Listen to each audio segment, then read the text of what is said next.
welcome back to another episode of Phobia Friday. This is a sub-podcast, I suppose, of the Fearcast podcast, the podcast dedicated to OCD, anxiety spectrum disorders, and getting your life back.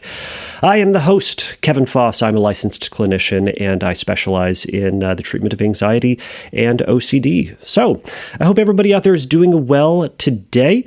I am fighting a little bit of congestion, so if I sound a little snorky, if I sound a little out of it, I might be. So this is the super fun stuff that happens to me every now and again when the weather changes. We go into winter, or Southern California winter.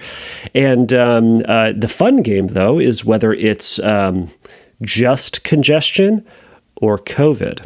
So that's the game that my brain is playing today. So how are you? So to get on to the episode, everybody, so please remember that we're going to be talking about the differences between fears and phobias. As a reminder to all of you folks out there, fear is the unpleasant emotion caused by the perception of danger, whereas a phobia is the excessive and persistent fear of objects or situations that may or may not actually be threats. So sufferers respond to phobias with excessive attention, energy, action, and avoidance. So the key here is going to be that excessive bit.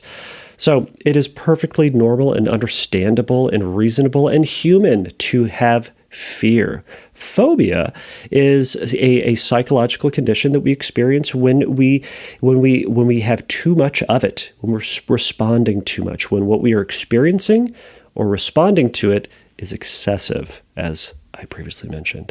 So today we're going to be talking about Oudenophobia.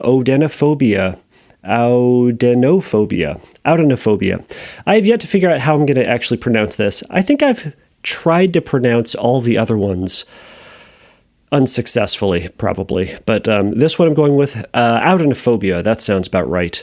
Oudenophobia is the fear of nothing or nothingness. So my goal for Phobia Friday is to be able to bring light to and discuss some phobias that perhaps don't get discussed or aren't as common as some of the other ones, fear of snakes, fear of spiders, stuff like that.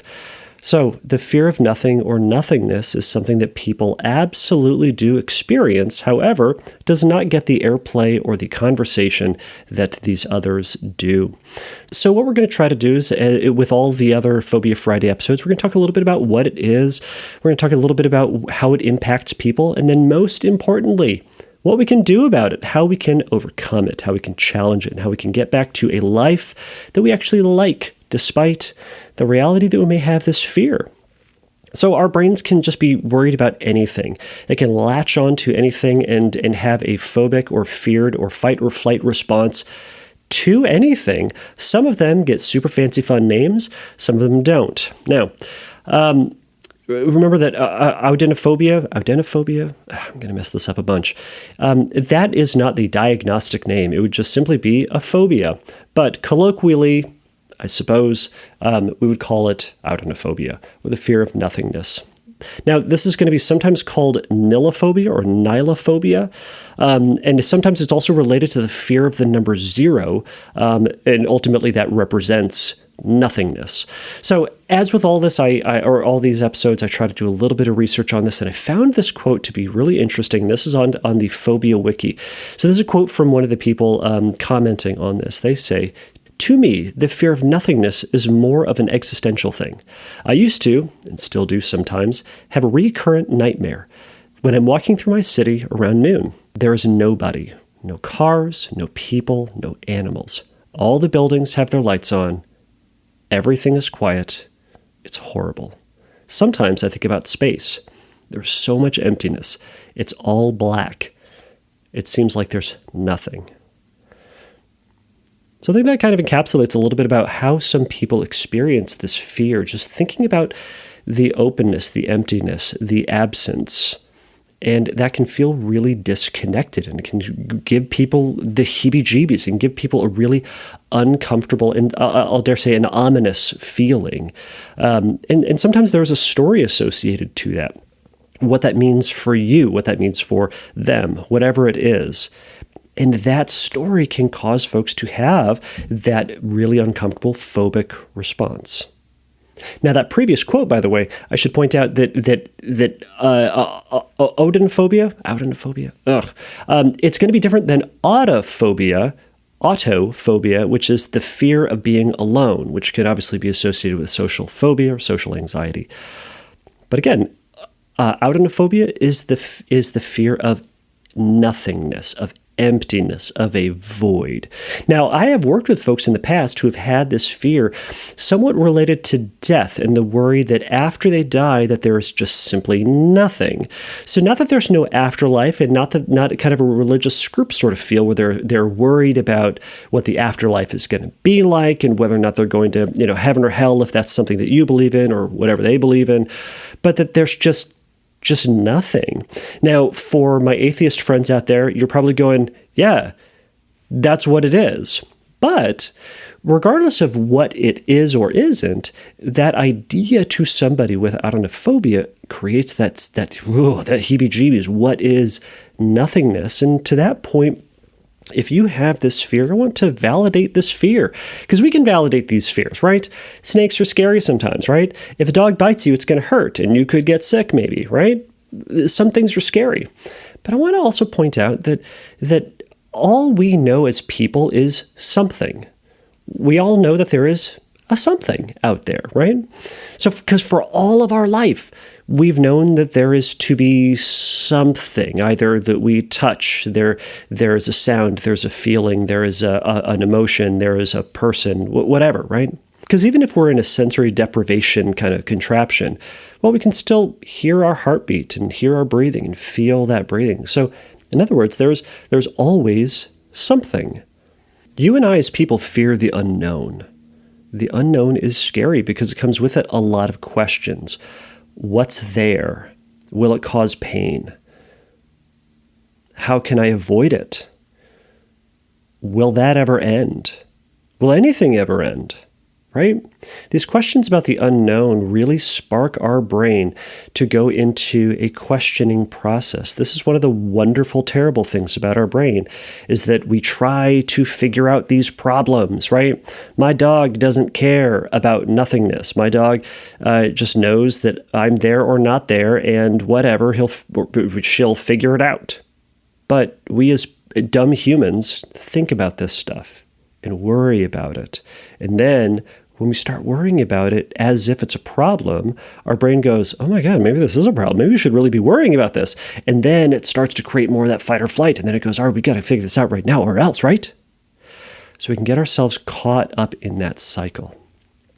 Now, in my research, I couldn't really find anything about where this fear comes from, how it's developed, because I don't necessarily think that there's one story about how one gets out of this or how one gets into this, but you can come at it from a lot of different places. But let's briefly jump into treatment of this. So what can we do about this? Now, as a behaviorist, my stance is always going to be cognitive behavioral therapy, exposure and response prevention, and mindfulness. Obviously, right? That's why you're here. The first thing we want to do is to question the legitimacy of this fear. Is this something I ought to be afraid of? And is the likelihood of the catastrophic outcome high or low? I was going to say likely, but that doesn't make any sense. Should this be something that I ought to be afraid of because there's a legitimate, likely, reasonable, and experienced in my near future danger? Or is this something that is going to be an impossibility? Is this something that just doesn't exist and therefore is completely irrational, right? I think we refer to it as a fantasy phobia, right? Something that doesn't have any grounding in reality. Now, when we start to think about this, and if we start to challenge this thought for long enough, we'll start to eventually realize that there's nothing that you and I can do to fully understand nothingness, right? We just can't wrap our head around the reality or the possibility of there being nothing. Now, sometimes we try to go through this rumination process, the compulsive rumination process, as a means of trying to fully understand a situation. Because after all, if we can fully understand a situation, we can have mastery over it. We can feel confident and we can feel safe over something, right? Or we can prevent something bad from happening. Or at the very least, we can try to make ourselves feel better. But again, with Oudenophobia, we realize that we can never understand it. And despite our beating our heads against the wall to try to understand it, We keep coming up with the same questions and the same reality that we don't know. So we need to recognize in this that continuing to fight with this or engage in the content of nothingness is useless. But I want you to consider, if you're afraid of this, is, well, what is the feared story for you? In other words, your compulsions are the things that's trying to keep you safe, or to try to stop this bad thing, or try to stop you from encountering this bad thing. Well, what's the story? What are you trying to avoid? What seems scary about the idea of nothingness? And you can start to work to challenge that or to process that story. Now, if you've already tried to do this, we can recognize that this process can eventually be fruitless and frivolous because we're not going to fully understand it, but we can start to think about, well, what are the things, what is my relationship to this, and why is it so scary for me? Saying it again, treatment for phobias, and this phobia as well, it isn't about making sense of it fully, but is about learning that you can tolerate the feeling by facing it head on and standing your ground to it. And that looks like exposing yourself to that feeling that we get when we think about, in this case, nothingness. Because it's a feeling problem, right? And it's the existential aspect of it is ultimately unsolvable. So a way to start doing this, if we were to look at this through an exposure lens, is to make a list of all the things that cause you to think about nothingness. What you're ultimately going to be doing with this list is to go and do those things, to go and experience those things. Not in a way ultimately to torture yourself, but to experience those things while practicing a calm, kind of a detached sort of countenance to it. And ultimately to say, I'm going to feel this feeling. And maybe I'm going to read that book that reminds me of nothingness. I'm going to go to that place that reminds me of nothingness. And I'm going to kind of sit there. And I'm going to tolerate the fact that thought makes me feel uncomfortable. And I'm going to resist that urge to fight against it, to rationalize it, to answer it, to explain it in some way. But instead to turn my attention towards that feeling and to acknowledge that feeling is uncomfortable and it kind of sucks. But it's there. Now, for some people, movies can do this. A common movie for this is The Eternal Sunshine of the Spotless Mind. That can throw people off. It can make someone feel uncomfortable. Things like Interstellar can also make people feel uncomfortable, is this idea of space. To that point, gravity might make someone feel uncomfortable, is this idea, yes, there is space out there and there's Earth there, but that idea of being completely detached from reality or detached from something can trigger that. Now, with whatever you're doing that triggers that thought in the course of you living the life that you want to be living, we're going to have to accept. And this is where the acceptance part comes in. We can accept, again, that feeling, not the reality of eventual nothingness. Because remember, you and I are getting out of the figuring out nothingness business. Instead, we're going to sit with that feeling that we get, because that's a thing, right? That's a thing that we can feel, and that's the only thing that we have in that moment. Because what we have in that moment is something. We have that feeling, which is the complete opposite of the nothingness. But we can ground ourselves in our reality. I have this. And acknowledging that the thought about it is ultimately useless and a waste of time. If you don't have time to do an active exposure, you living your life the way that you've wanted to is probably going to be giving you that feeling, right?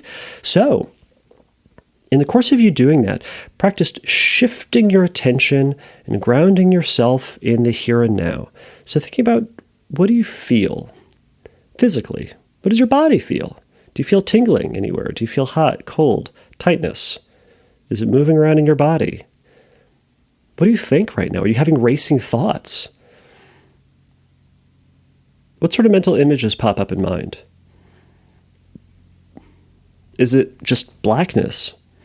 Is it the word nothing just popping in over and over and over again? Well, we can acknowledge that. We don't need to then answer it. We don't need to then elaborate on it. But go, yeah, man, that's all there. And in the course of acknowledging that, we're trying to bring ourselves back to the here and now. You can even say to yourself, or a phrase similar to this, you know what? There may be nothing after this, but there is something here and now. Now, that phrase ultimately is pulling you out of that compulsive cycle. You're not saying, I'm going to figure this out, or I'm going to figure this out tomorrow. It says, there may be nothing after this, but there's something here now. It brings us back to today, which is the only thing that you and I can ever do or ever experience and to respond to and to act in. And we can say, this is tangible. This is my life right now. I don't know if there's nothingness, but I'm not going to figure it out. I'm going to leave it there. And that's the uncomfortable thing because, well, what if it gets to you, right? Now, if grounding doesn't really work for you, you can also shift your direction or shift your thoughts by just getting yourself out of the situation and actively investing your attention and your energies into other things and really trying to get your brain into that. Now, there is a strong debate out there as to whether or not distraction is beneficial or harmful within anxiety treatment. And there is absolutely a role for distraction. And that's what the average person would do. And really, in the course of living our life, there are a lot more things that are important than trying to answer what nothingness is or isn't. But instead, we can redirect our attention towards the stuff in our life that we actually currently have, and leaving that feeling separate. Now again, to that point about exposure and actively going to see that, that's kind of like going to the gym, right? We're going to intentionally say, this is uncomfortable, and I'm going to go try to feel that feeling and practice accepting that uncomfortable feeling for an extended period of time, 5 minutes, 10 minutes, 20 minutes, 30 minutes. And eventually I'm going to realize, you know what? I can tolerate this feeling. I don't need to answer the question about nothingness, but I can tolerate that feeling. So start by making that list and then go and face some of those fears for short periods of time and then build up. And eventually you'll be surprised that you can handle discomfort for an extended period of time about nothingness. All right, everybody. Thank you so much for listening to this brief episode on Oudenophobia. Keep it up, everybody. If you have questions about it, you can go over to fearcastpodcast.com. And you can look up a little bit more information, or you can ask me a follow-up question about Oudenophobia.